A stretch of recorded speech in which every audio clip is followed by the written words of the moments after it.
Claro, la libertad religiosa está reconocida por la Constitución y los derechos internacionales, los tratados internacionales, como un derecho humano. Y este derecho humano da a luz este derecho de objeción de conciencia, que es el ejercicio de la libertad religiosa, pero en hechos concretos, ¿no? Por ejemplo, un médico que no quiere participar en un aborto por razones de religiosidad, de creencia, de fe. Y entonces tiene que decir yo no quiero participar. Pero hemos visto que muchas veces los obligan o tratan de obligarlos a hacer lo que no su conciencia les niega a hacer, ¿no? Son criticados. Sin duda, pueden ser hasta perseguidos, han sido despedidos en unos casos, o son marginados o son discriminados, ¿no?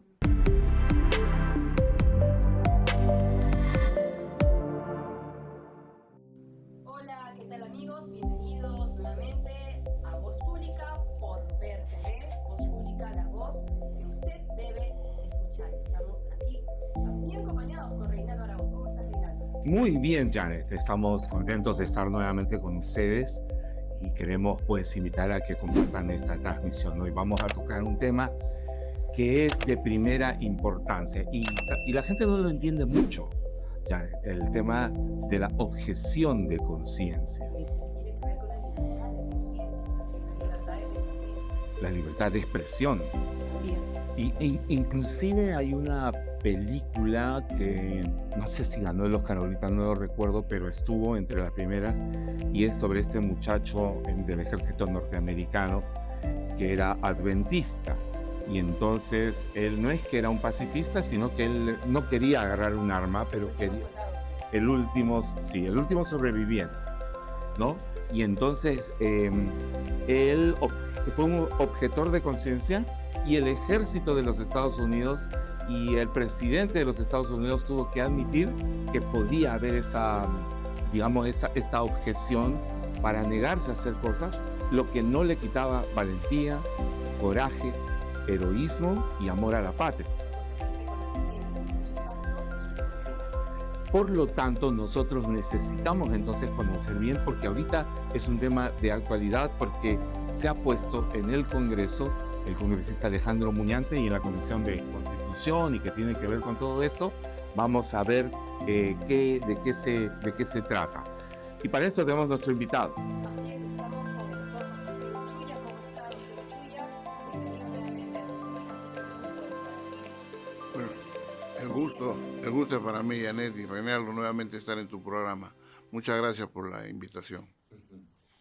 Bueno, Sí, bueno, el doctor, para empezar, para entender, para que el público entienda, ¿qué significa el término objeción de conciencia? Bueno, la objeción de conciencia es un derecho fundamental mediante el cual una persona tiene derecho a objetar o a dejar de hacer algo que la ley manda por razones de convicciones religiosas.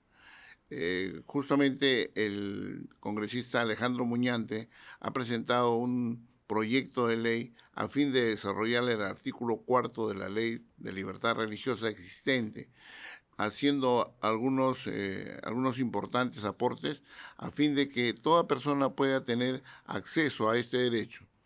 Este derecho ha sido desarrollado por el Tribunal Constitucional en sendas resoluciones para establecer, como dije, que era un derecho fundamental, que es la posibilidad de que una persona pueda objetar y no hacer lo que la ley manda o hacer lo que la ley no manda, con respecto a sus convicciones íntimas de creencias y fe religiosa. uh-huh. Por lo tanto, es un derecho fundamental. Sin duda. Es inherente a la condición de ser humano, Así es. porque el ser humano dice sí o no. Claro. Es su derecho, su libertad, y porque decimos libertad también porque nadie puede obligarte a hacer lo que no quieres hacer. Claro, la libertad religiosa está reconocida por la Constitución y los derechos internacionales, los tratados internacionales, como un derecho humano. Y este derecho humano da a luz este derecho de objeción de conciencia, que es el ejercicio de la libertad religiosa, pero en hechos concretos, ¿no? Por ejemplo, un médico que no quiere participar en un aborto por razones de religiosidad, de creencia, de fe. y entonces tiene que decir yo no quiero participar. Pero hemos visto que muchas veces los obligan o tratan de obligarlos a hacer lo que no su conciencia les niega hacer, ¿no? Y son criticados. Sin duda, pueden ser hasta perseguidos, han sido despedidos en unos casos, o son marginados o son discriminados, ¿no? Ahora, la objeción de conciencia se da solamente para personas religiosas o que tienen una fe. Cuéntanos un poco. Fíjate, también pueden ser los padres de familia que, por ejemplo, nosotros hemos visto hace pocos años cómo salieron a las calles para defender a sus hijos a fin de que no sean hipersexualizados a través de la educación.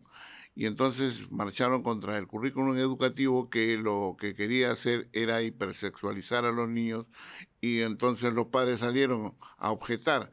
Hicieron una acción judicial, la acción judicial se ganó primera, segunda instancia, pero en la Corte Suprema tuvieron un revés.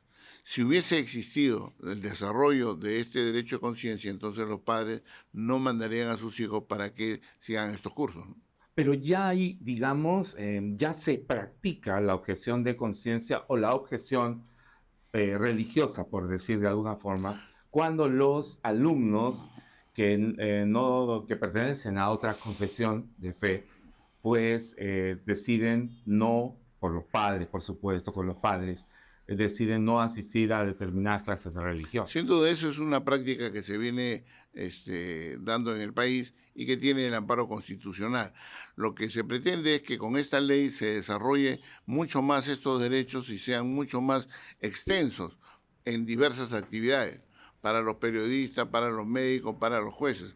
Recuerda tú que la Corte Suprema estableció el derecho de una persona a ser asistida para su muerte, ¿no? Una eutanasia. Y entonces bajó el expediente a primera instancia y una juez se negó a ejecutar esta decisión judicial en razón a su convicción religiosa. Ella lo hizo por decoro, por otros argumentos, pero esto es lo que se busca. Las personas cuya conciencia, cuya creencia, cuya fe le impide hacer lo que la ley manda o lo que los organismos como el Poder Judicial ordenan, entonces tiene que ser inmediatamente objetor de conciencia. Este es un nuevo término, ser objetor de conciencia, y el indubio pro objetor, que significa que tú presentas tu objeción y esta es de automática ejecución, porque no te pueden permitir tener mucho tiempo entre lo que tú objetas y la respuesta que te debe dar el organismo público, ¿no? Amigos de Ver TV y de Voz Pública, estamos nosotros conversando con el doctor Juan José Uchuya, abogado, maestro y que pues es presidente ahora de la Red Nacional de Abogados Pro Familia, RENAFAM, sobre este tema que creo que todos los ciudadanos debemos entender bien porque los ciudadanos tenemos este derecho de no ser obligados en cuanto a quebrantar nuestra conciencia, nuestra creencia, nuestra fe. Porque inclusive puede ser gente que no tiene ninguna fe, que es tener fe, pero fe nada, digamos. Que valora la vida, como esta jueza, por ejemplo, ¿no? Así el es. valor de la vida es más importante que un pedido, como dice, la muerte digna, ¿no? Para una jueza o un doctor, muerte digna de repente no significa mucho y el valor de la vida sí, ¿no? Bueno, el bien tutelado por la Constitución es la vida en general, pero la parte de la libertad religiosa y la objeción de conciencia forman parte de la dignidad humana, es un elemento inherente a la persona, a fin de que al expresar su fe, al expresar sus convicciones, estas, al chocar con un mandato legal, tengan que privilegiarse lo primero, más que el mandato imperativo de la ley. Y cuéntanos, doctor Uchuya, la objeción de conciencia, al aprobarse este proyecto de ley, nos gustaría que nos contara cómo se va a llamar, quién lo propone. ¿Puede ser mal utilizado de repente para evadir responsabilidades ante el Estado? Bueno, en el proyecto que ha presentado Alejandro Muñante, el 5923 del año pasado, tiene por objetivo desarrollar este derecho de objeción de conciencia, pero también tiene sus límites. Tiene que acreditarse que uno tiene cierta fe a través de una práctica en una determinada iglesia que tiene que acreditarse con su participación como miembro de ella, y que esta convicción haya sido desarrollada, que sea parte de su vida, que él no quiera quebrantar, ¿no? Ujú. Ahora, digamos, este derecho es ya, digamos, un derecho de una democracia desarrollada, Sin duda, ¿no? Que claro. llega, digamos, a apreciar y a defender el derecho de alguien a negarse a hacer algo que atenta contra su creencia. Decía por una democracia desarrollada, porque, por ejemplo, en los países islámicos y en los países totalitarios no hay de ninguna manera este tipo de derecho. Ahí podemos tener un ejemplo gráfico de lo que significa la objeción de conciencia. Cuando los estados que tienen el poder coercitivo de obligar a una persona a hacer lo que la ley manda, eh, pueden ir y avasallar contra el principio inherente de la persona. Y entonces esta se queda en indefensión. Este derecho fundamental es a fin de que pueda resistir a la acción coercitiva. Un ejemplo clásico que podemos ver es, por ejemplo, el de Daniel, ¿no? Frente a la imposición legal de tener que arrodillarse y reverenciar al rey. Él dice, mi único rey es Dios. Y entonces se negó a ello. Y sufrió las consecuencias. Y Dios lo libró de la pena que le estaban oponiendo, dando muestra de lo que es su gloria para quienes hacen lo que la ley no manda o hacen lo que la ley manda, pero siempre alineado a los principios divinos, ¿no? Estamos hablando entonces de convicciones, no de opiniones. No, pero las opiniones están también reguladas en otro derecho fundamental, que es el derecho a la libre opinión. Nadie puede ser objeto de persecución por sus opiniones. Permítame un cherry. Este sábado, vamos a tener una conferencia, un desayuno conferencia, Ujú. ¿no? Con el doctor Steve Moore, sobre un tema sumamente importante que tiene que ver con lo que estamos hablando también. Se llama, el título de la conferencia es Liderazgo Cristiano y Cultura de Paz. Liderazgo Cristiano y Cultura de Paz. Desayuno conferencia con Steve Moore, conferencista internacional, misionero de Wycliffe, experto en conciliación con principios cristianos. Trabajó en relaciones gubernamentales, eclesiales y académicas, experto en comunicación intercultural. Este sábado 10 de febrero a las 9 de la mañana. Inscríbete en el 997-583-476. 997-583-476. Una presentación de Hope and Progress Institute. Este sábado 10 de febrero a las 9 de la mañana, y tiene usted, aquí estamos viendo el flyer, el número donde puede inscribirse, 927-160-389. Esta es una conferencia organizada por Hope and Progress Institute y también por Ver TV.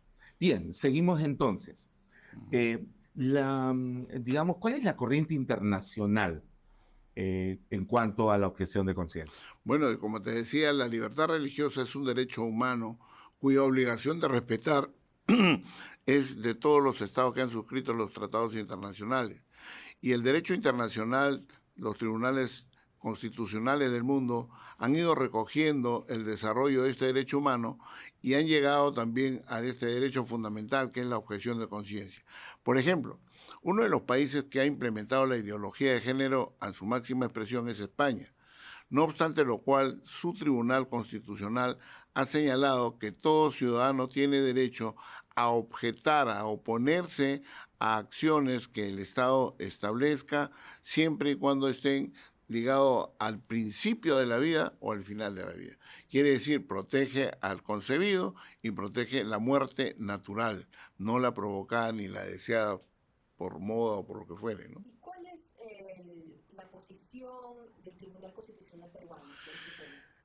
El Tribunal Constitucional ha venido desarrollando este derecho y efectivamente ha señalado que es un derecho fundamental, ha señalado a su vez que tiene que hacerse caso por caso, que tiene que establecerlo el juez y tiene que ser también la expresión de una conciencia, de una adopción, de una fe que se pueda comprobar, ¿no? Eso es lo que ha señalado.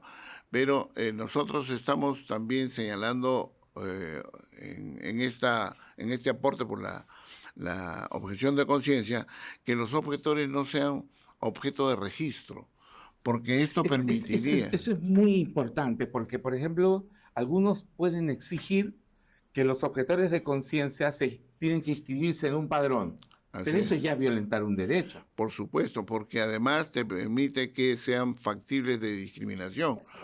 Persecución, los médicos que se objetan practicar el aborto, entonces ya no los contratan, o a los padres o a los profesores que se objetan enseñar la ideología de género y la hipersexualización de los niños, también sean apartados, y así. Entonces, para evitar la discriminación, para evitar esta persecución, es que se pide que no haya un registro. Cuando alguien objeta, sencillamente presenta una solicitud teniendo la misma condición del derecho de petición, que es un derecho constitucional, y debe ser respondido inmediatamente. ¿Y cómo es inmediatamente? Sencillamente le aceptan para después comprobar si tiene o no el enraizamiento religioso en una entidad. Pero se le da inmediatamente la suspensión y adoptará pues a quien quiera ejecutar. Padre de familia quiere objetar sobre un determinado caso que va justamente obedece a esta ideología que está incursionando en los centros educativos, lo tiene que presentar por escrito. Sí, yo creo que tendría que hacerse un formato, ¿no? Donde yo objeto porque soy miembro de la Alianza Cristiana y Misionera del INSE, listo, y se acabó. ¿Y cuál sería el siguiente paso, el procedimiento que daría la institución? La institución tendría la obligación de responder inmediatamente, un plazo de no mayor de 3 días, para poder ejecutar la objeción. Estaba viendo, porque vi que estabas como representante de RENAFAM Sí. ante el Congreso, ¿no? Ajá.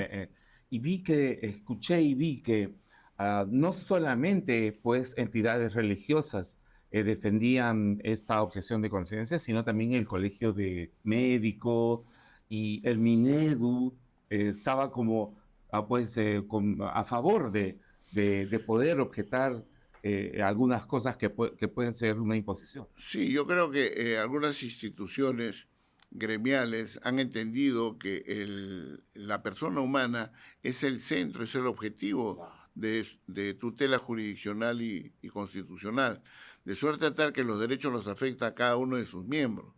Sin embargo, la objeción de conciencia no puede ser institucional, tiene que ser personal, y es caso por caso. Pero sí es bueno tener el apoyo de estos organismos profesionales, porque nos permite desarrollar un derecho que el Perú lo necesita. Requiere que no exista discriminación de aquellos que por su fe o su convicción religiosa se oponen, por ejemplo, al aborto, se oponen a la eutanasia, se oponen a la ideología de género y otras cosas más que se vienen dando a través del Estado. Que inclusive, y ya para terminar, doctor Uchuya, que inclusive no tiene que ver con alguien que confiese una fe, sino pues alguien que, digamos, tenga respeto por la vida humana. Claro. ¿No? Y diga, no, yo no puedo hacer esto, porque Sí. va en contra de una convicción de vida. Sin duda. ¿No? Y entonces, porque algunos quisieran encerrarlo en un tema religioso. Así es, no obstante que el desarrollo de este proyecto de ley está dentro del derecho de la libertad religiosa. ¿Y por qué? Pero no es excluyente No, toda persona, todo persona. ciudadano tiene derecho a la libertad religiosa. Y esta puede ser profesar una fe o no profesar una fe, porque también es una religión el ateísmo, ¿no? O no creer en Dios. Y además, por estas convicciones, poder oponerse a algunos mandatos legales cuando va contra su convicción interna, ¿no? Sea esta religiosa o no. Sí, bueno, muy interesante, doctor Uchuya, porque esto va a permitir a muchos doctores, enfermeras, padres de familia y otros sectores sociales de nuestro país para hablar con libertad, pensar con libertad, actuar con libertad, de acuerdo a su conciencia, a sus convicciones, y sobre todo defendiendo, ¿no?, lo que ellos creen. Realmente ese es un respaldo legal que se necesita en este Sin país. duda, fíjate, yo te voy a poner un caso concreto. Actualmente en el aeropuerto de Lima han puesto unos carteles y ha permitido la empresa que hombres que se sientan mujer puedan ingresar al baño edificados exclusivamente para el uso de mujeres, poniendo en peligro la indemnidad sexual de las niñas y la intimidad de todas y cada una de las mujeres. Obrar contra esto, tener que oponerse a esto, ha significado, por ejemplo, una acción penal contra Olga Izquierdo para que nosotros podamos asumir la importancia de este derecho. Si tú te opones, te pueden meter preso. Hemos estado siguiendo y estamos siguiendo el caso que será emblemático, el de Olga Izquierdo, ¿no? Sin duda. Y porque pone pues sobre el tapete estas convicciones, pero además estos derechos y cómo estamos nosotros como sociedad frente a esta situación. Imagínate, estamos de cabeza porque el interés superior del niño implica un derecho que frente al derecho de cualquier otra persona tenga preferencia. Aquí le están dando preferencia a aquel que tiene una orientación sexual totalmente desnatural. O sea, no es natural su orientación sexual y le ponen por encima del derecho que tienen las niñas a no tener el peligro en su indemnidad sexual, ¿no? Interesante, porque partimos de cuál es el derecho de la niña. ¿Puede ella entrar en un lugar y tener inseguridades que no debería tener? ¿Y a quién se privilegia ahí en la protección? Hay mucho más que hablar. Bueno, gracias, doctor Juan José Uchuya, presidente de RENAFAM, de la Red Nacional de Abogados por Familia. Muchas Y gracias. Muchas gracias, doctor, y bueno, para otra oportunidad también y para saber dar el seguimiento, ¿no?, a este proyecto en Congreso. Bueno, muchas gracias a ustedes. muchas gracias también. Bien, amigos, no se olviden que este sábado estaremos con el doctor Steve Moore. Ahí hay un teléfono, ahí usted ve quién es el doctor Steve Moore, quien va a compartir con nosotros sobre el liderazgo y los desafíos de la vida actual. Están todos invitados a participar, pero tiene que inscribirse allí. Es un desayuno conferencia al cual, por supuesto, está usted invitado a participar.